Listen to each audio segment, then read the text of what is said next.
Jurassic Park was the biggest movie of 1993. Steven Spielberg could have cast any actor alive, and when it came to the most important decision of the whole production, well, he chose no one famous, on purpose. Let's figure out why.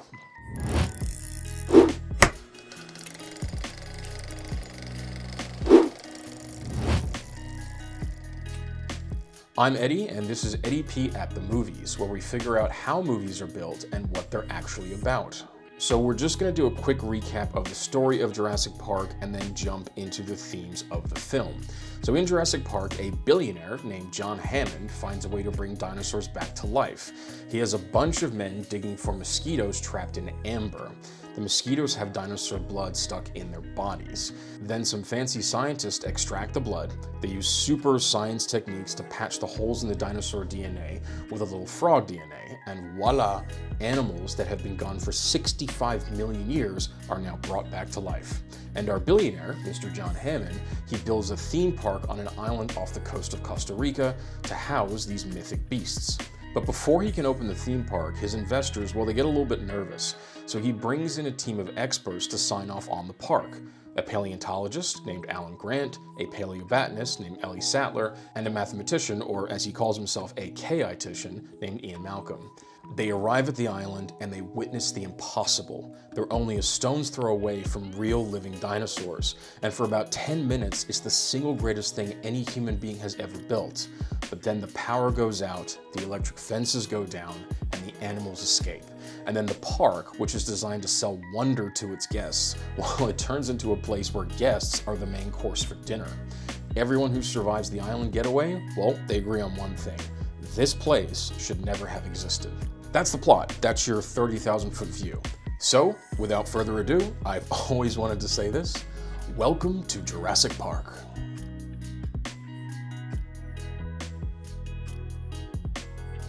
We talked about the meaning of this movie in our frame of reference video on Jurassic Park, and we also covered the craft of this picture in a separate video. But today, we're talking about the people. The actors that Steven Spielberg trusted to stand next to a miracle, being the dinosaurs, and to not get in the way. There's an old saying in the movie business that different people have put different numbers on, but the director Eli Kazan put the number about as high as anyone. He said that casting is 80% of directing. 80%, that's a pretty big portion. The idea is that if you get the right people in the room, then most of your job as the director is done before the camera ever rolls. So before we get into the individual performances of Jurassic Park, there's something worth noting at the jump when it comes to the casting of this picture. And it's something that I think a lot of people, especially now, don't really think about. Sam Neill and Laura Dern were not famous when this movie was made. Now, they were working actors and they already had solid careers, but they weren't household names. Jeff Goldblum had a bit more of a profile. You know, he'd been in the movie The Fly, amazing film, and a few others that were pretty good hits at the time. But he wasn't a movie star in the way we think of that term. And this wasn't an accident. Steven Spielberg was the most bankable and also most famous director at the time Jurassic Park was made. He could have cast anyone in the world, not to mention this was the biggest movie of 1993. So any actor alive would have taken any of the roles in this particular film. However, Mr. Spielberg understood something really crucial. If you put Tom Cruise or Harrison Ford on that island, well then the audience watches a movie star react to dinosaurs. But if you put Sam Neill on that island, then the audience watches a human being react to dinosaurs. That's not a hypothetical. You know, Harrison Ford, who was one of the biggest movie stars in history, especially at that time, he was actually approached by Spielberg to play Alan Grant, but he turned it down. And just think about that for a second. This is one of the most bankable faces in the history of movies. But instead, the role went to Sam Neill, a person who half the audience could not have named on their way into the theater.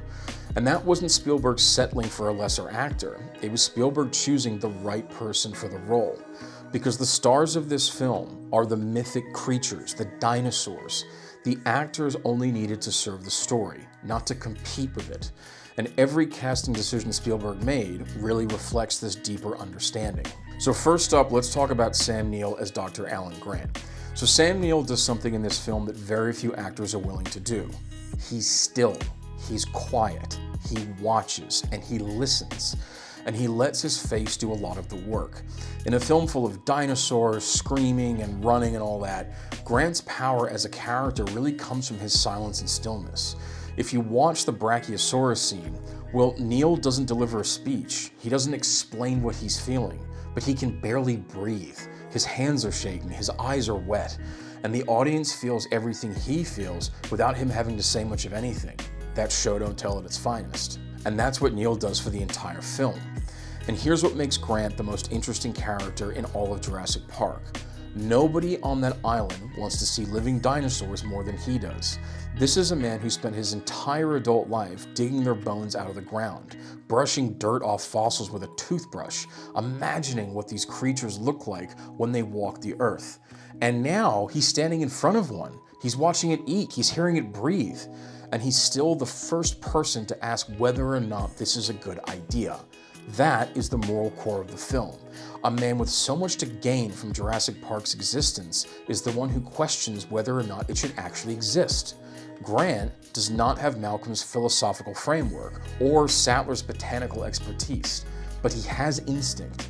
He has the instinct of a man who studied these animals long enough to know that they were not gentle, they weren't pets.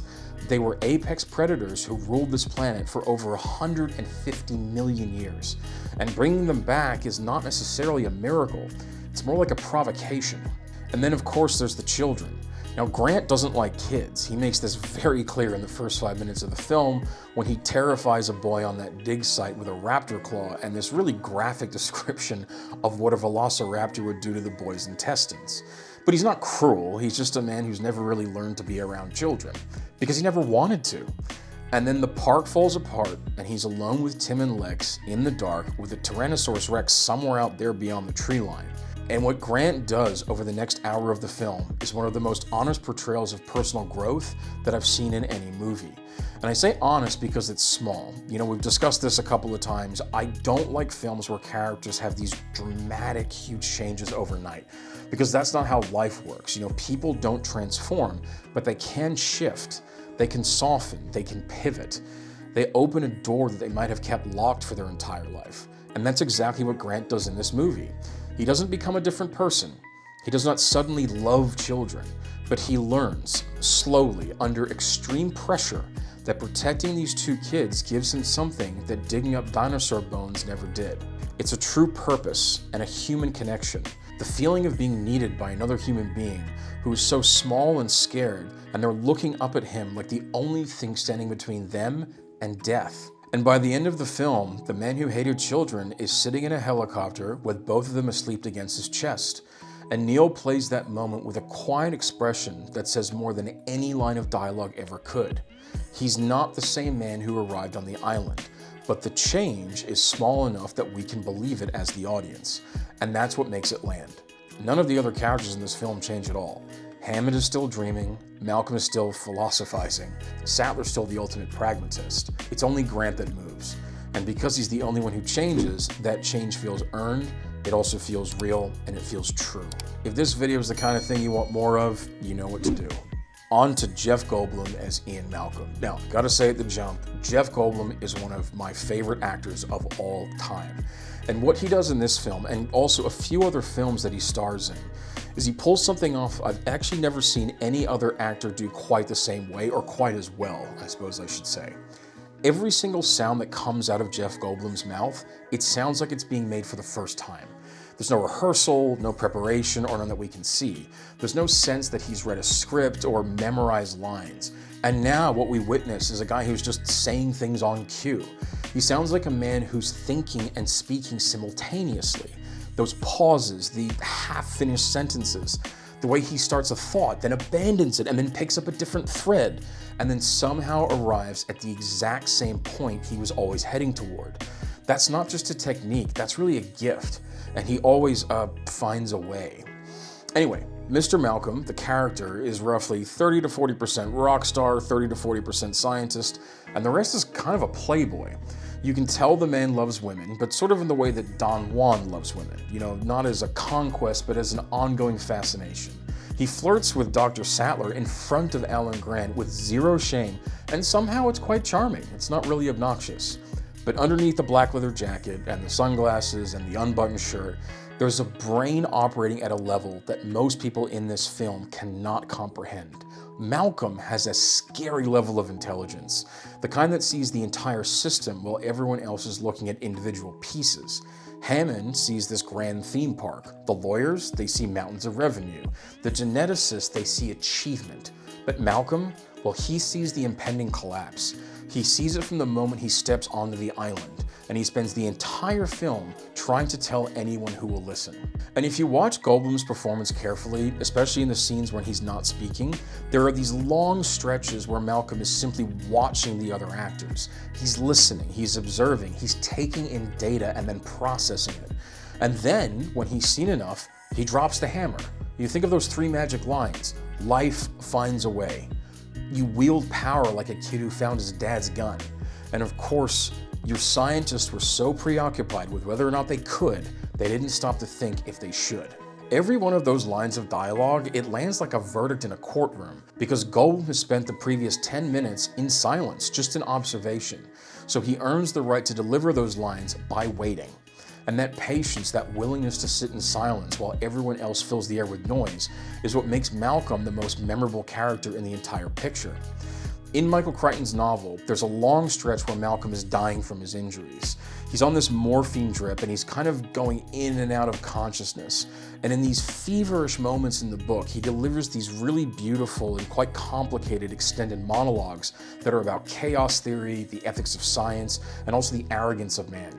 It's some of the most amazing writing in the book, and the film couldn't include it without adding another hour to the runtime, and it really wouldn't have served the pacing or perhaps even the overall ethos of the film. But knowing that material exists, it really helps you understand the depth of what Jeff Goldblum was drawing from.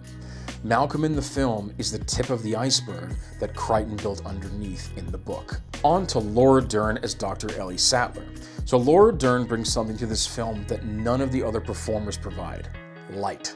In a cast full of men who are either brooding, philosophizing, scheming, or panicking, Sattler has a warmth and sort of openness that makes her feel like the most grounded person on the entire island. She's a paleobotanist, which is a plant scientist, and Laura Dern plays her with this beautiful blend of almost bohemian energy and also a serious academic rigor. There are no flowers in her hair, but it feels like maybe there could be. And it's important to point out that she takes her job so seriously. You know, there's always dirt under her fingernails because she's helping Grant dig up these dinosaur bones. She's a young woman in her 20s who could be doing anything with her life, but she's out in the desert digging up dinosaurs because that's what she wants to do. Not because someone told her to, not because it's prestigious, but because she follows her heart. And her heart led her to ancient plants and a man named Dr. Alan Grant. She is sharp, in fact she's dangerously sharp. So there's a scene in the movie with a sick triceratops, and Sattler is the one who figures out what's actually making the animal ill. It's not the veterinarians who work on the island, it's not the geneticist who invented or created, if you like, this creature. It's the visiting paleobotanist who looks at the plants, looks at the enclosure, and figures out what's actually making the animal sick. And that's Sattler in one scene.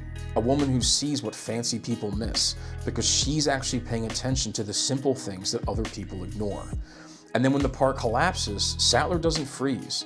She doesn't wait to be rescued. She volunteers to go to the maintenance shed alone, in the dark, with raptors on the loose in the compound, because someone has to do it, and she's not going to wait for a man to volunteer first. Laura Dern plays that scene with a practical determination that has nothing to do with heroism and has everything to do with competence.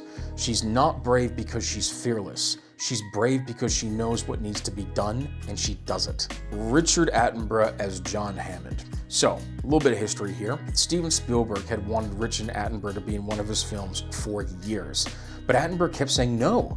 And then Jurassic Park came along and he finally said yes, and I think it was actually worth the wait. Because John Hammond could have been the villain of this entire picture in the hands of a lesser actor.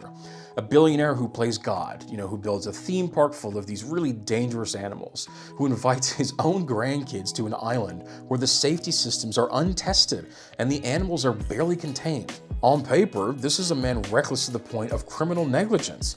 But Attenborough doesn't play Hammond as a villain. He plays him as a dreamer, and that's infinitely more interesting in this particular story. If you watch Attenborough's face when Grant first sees the Brachiosaurus, Hammond is not looking at the dinosaur, he's looking at Dr. Grant.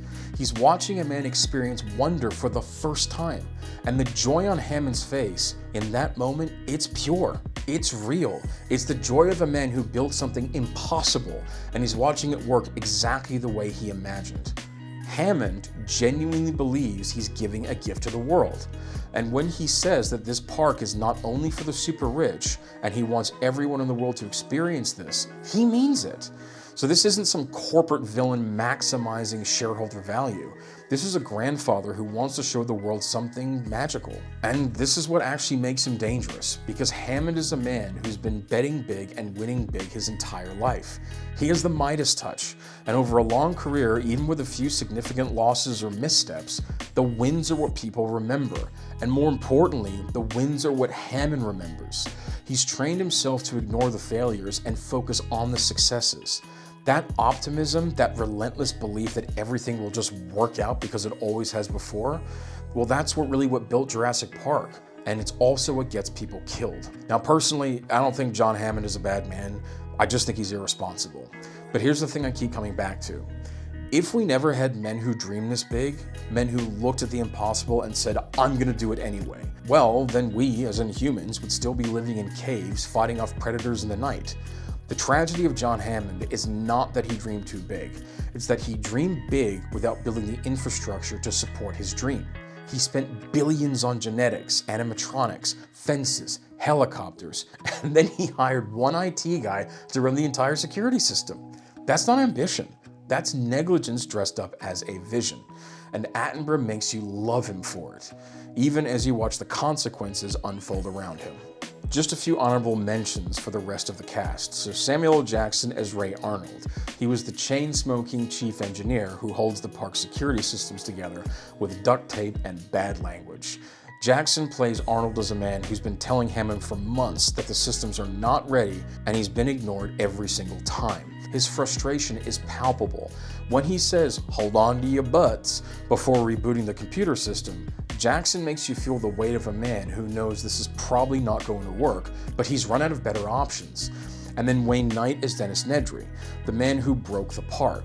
Nedry is the underpaid, overworked, disrespected IT guy who decides to steal dinosaur embryos for a competitor. Mr. Knight plays him as a slob and a clown. But there's something underneath the comedy that really matters. Nedry is what happens when you build a billion-dollar operation and treat the person who runs your technology like trash. His betrayal does not come out of nowhere. It comes from contempt. Hammond's contempt for the man who held the keys to his kingdom. And of course, the great B.D. Wong as Dr. Henry Wu. Now, this was a small role, but a very critical one. The scene between Wu and Malcolm in the genetics lab is one of the most important moments in the entire picture. Wu is so proud of what he's created, and Malcolm is horrified by it. But Wong plays Wu with a calm certainty that makes him genuinely unsettling. He's not defensive, and he's not even really arrogant. He simply doesn't understand why anyone would question what he's done. And that absence of doubt is scarier than any dinosaur in the park. And of course the children. Joseph Mazzello as Tim and Ariana Richards as Lex. Two young actors who had to sell genuine terror while acting opposite animatronics and tennis balls on sticks.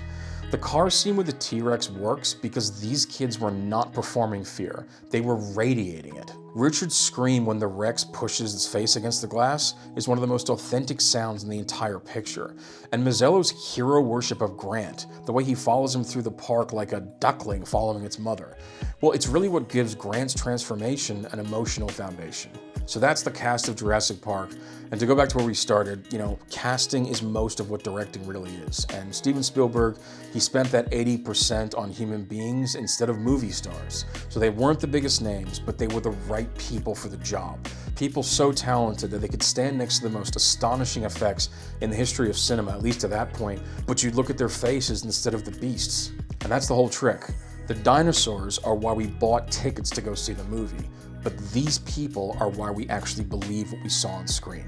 So make sure you jump into the comments below and let me know who's your favorite. Who's your favorite character in the film, and who do you think the center of the film is? And even not just the actor, but the ideas. Was it Sam Neill? Was it Goldblum?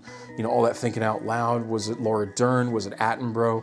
Drop it in the comments below. And while you're there, let me know what film you want me to review next. I'm Eddie. This is Eddie P at the Movies. Thank you so much for watching. Remember, show don't tell. I will see you all next time.